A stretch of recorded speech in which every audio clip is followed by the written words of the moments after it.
Good morning! Gusto ko lang mag-share ng ng konting tips. Perfect! Para to sa mga papasok pa lang sa ganitong business. And tsaka yung sa mga baguhan. Para sa inyo to. Ako po ay 7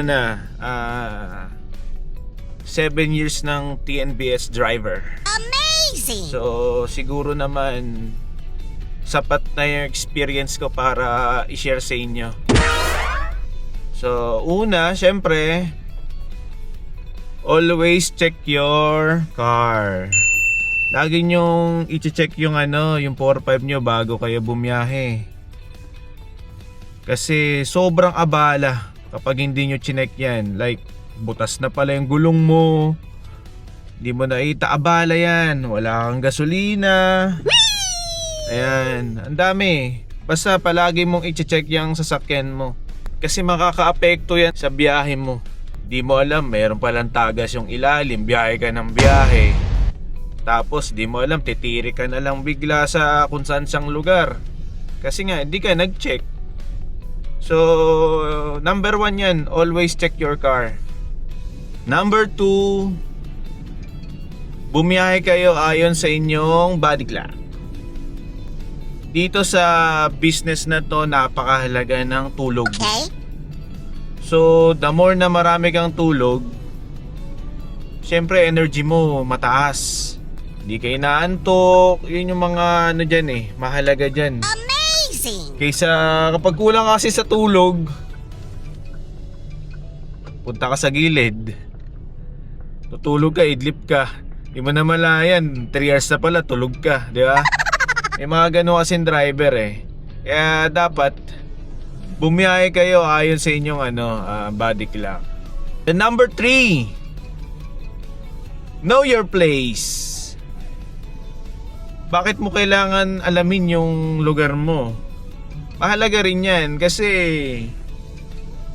kung taga north ka, kung taga south ka, east, west, alam mo traffic sa inyo Mas ikaw ang nakakaalam ng traffic sa inyo. Like rush hour, nasa south ka, pupunta ka ba ng north? Alam mo gaano yung traffic yan Pang-4, plan your trip. Napakahalaga nito kasi yung iba bara lang ng bara sige ng sige. Sige-sige lang. Hindi pinag-iisipan lahat. Dito kasi dapat madiskarte ka. Hindi puro sipag dito, dapat may utak ka. Kaya ako sinabing plan your trip, like ito bumabagyo, dapat alam mo lang kung saan ka pupuntang lugar Dahil kapag pumunta ka sa mga baha na lugar, wala. Tenga ka na naman, sayang na naman ang oras mo. Dito kasi sa atin, napakahalaga ng oras natin. Lahat yan bayad. Kung kaya mo ng 500 per hour sa mga trip mo, mas maganda. Pero kung mas mataas pa doon sa per hour mo, much better yun. Like, may nakuha kang 1,000, tas 1 hour lang, goods ka na nun. Okay na yun. Pero kung aanuhin mo lang yung standard siguro, 500 per hour pwede na yun. Kung ganun mo siya tignan kunwari, babiyahe ka, pasok din dyan yung hanggang anong oras ka lang babiyahe. Bigyan mo ng limit. I-ano mo sa utak mo na hanggang ganitong oras ka lang babiyahe. Kasi kinabukasan babiyahe ka ulit Dapat may lakas ka. Hindi po, yun nga yung sinasabi ko, hindi sige na sige. Dapat palagi kang concern sa sarili mo. Magkakakonect lahat yan. Po ay mga sir, huwag mong ubusin yung oras mo sa isang araw. Yung iba kasi habol ng kota nila. Hindi nila napapansin na naapektuhan na yung biyahe nila kinabukasan. So napakahalaga talaga ng planuhin mo yung biyahe mo. Pang-5, maghanap ka ng grupo. Yung grupo na tutulungan ka. Kasi may mga grupong Basta, maraming klaseng grupo.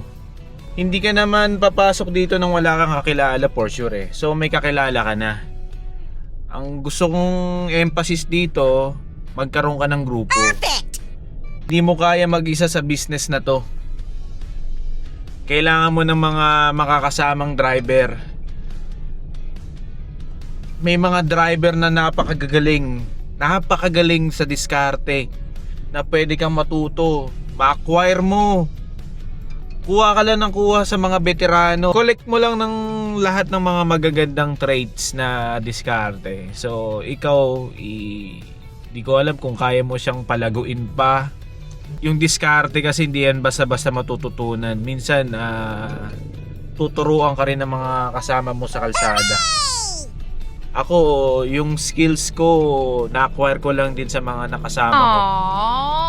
Kaya napakahalagang may kasama ka sa biyahe. Willing tumulong sa'yo yan. Walang ibang makakaintindi sa'yo kundi mga kapwa mo driver din. So kapag may grupo ka, yan, may makakausap ka sa daan, hindi ka boring. Kasi meron kayong tinatawag na Zelo, modern radyo. Kaya napakahalaga na meron kang grupo.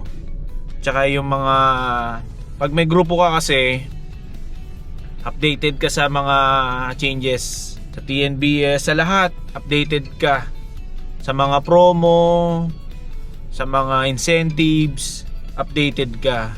Pang-anim, last na, ito yung natutunan ko sa 7 years na pagiging TNBS driver. It's not about how you start, it's about how you finish. Amazing! Dito kasi sa business natin, unpredictable palagi ang biyahe. Hindi mo masasabi na araw-araw Pasko. Hindi araw-araw maganda biyahe mo. May mga dapa din. May tinatawag tayong matumal days. Kung ikaw, pang umaga ka, sobrang tumal, huwag ka mawala ng pag-asa. Kasi pwedeng all of the sudden biglang gumanda yung biyahe mo eh. Biglang magsunod-sunod yan, tapos pag nag-surge malalaki. Yan, so sabi ko nga unpredictable. Then may last pa pala. Hindi pa pala yung last. May last pa ako. Yung last ko, mag-ipon ka. Ang laki ng pumapasok na pera sa'yo dito. So gamitin mo ng maayos. Mag-business ka. Bahala ka sa buhay mo. Basta ang sinasabi ko sa'yo dito, mag-ipon ka. So ayan, sana may natutunan po kayo sa akin. Sana nag-enjoy din kayo. Maraming salamat po. Bye-bye.